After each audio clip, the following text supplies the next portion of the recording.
നമസ്കാരം മലയാളി വാർത്തയിലേക്ക് സ്വാഗതം. മതവിദ്വേഷ പരാമർശത്തിൽ പി.സി. ജോർജിനെ റിമാൻഡ് ചെയ്തു. 14 ദിവസത്തേക്കാണ് പി.സി. ജോർജിനെ ഈരാറ്റുപേട്ട മജിസ്ട്രേറ്റ് കോടതി റിമാൻഡ് ചെയ്തത്. പി.സി. ജോർജിന്റെ ജാമ്യാപേക്ഷ ഈരാറ്റുപേട്ട ഹൈക്കോടതി തള്ളിയിരുന്നു. പിന്നാലെയാണ് റിമാൻഡ് ചെയ്തത്. 6 മണിവരെ ഇന്നലെ അദ്ദേഹത്തെ പോലീസ് കസ്റ്റഡിയിൽ ചോദ്യം ചെയ്യാൻ വിട്ടിരുന്നു. അതിനുശേഷം പാലാ സബ് ജയിലിൽ റിമാൻഡ് ചെയ്തു.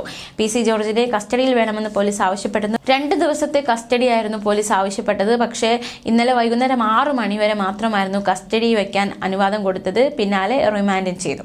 പി.സി. ജോർജിന്റെ ജാമ്യ ഹർജി പരിഗണിക്കവേ അസിസ്റ്റന്റ് പ്രോസിക്യൂട്ടർ ഓൺലൈനിൽ ഹാജരായിരുന്നു.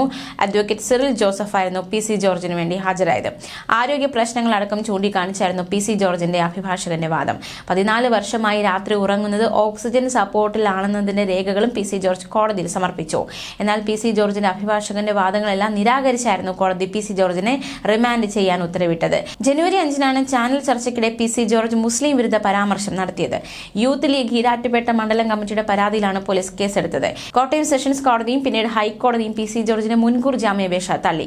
കഴിഞ്ഞ ദിവസം പോലീസ് അറസ്റ്റ് ചെയ്യാൻ നീക്കം തുടങ്ങിയതിന് പിന്നാലെ ഹാജരാകാൻ 2 ദിവസത്തെ സാവകാശം പി.സി. ജോർജ് തേടി.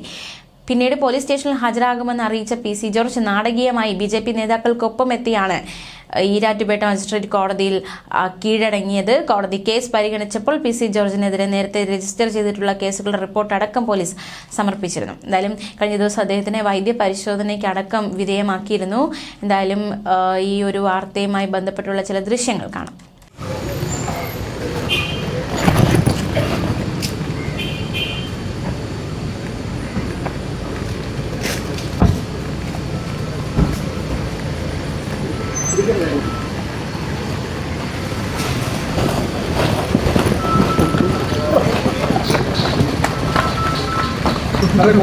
കോടതി സറണ്ടർ ചെയ്തു. ഞാൻ കോടതിയിലുണ്ട്.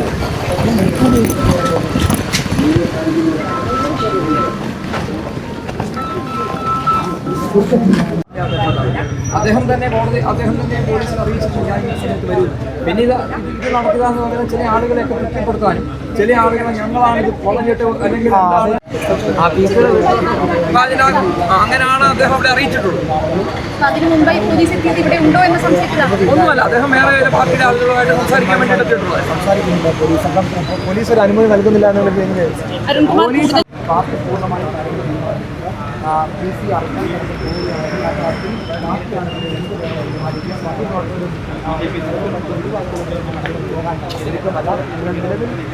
ശക്തമായി തന്നെ നിങ്ങൾ കണ്ടായിരുന്നു.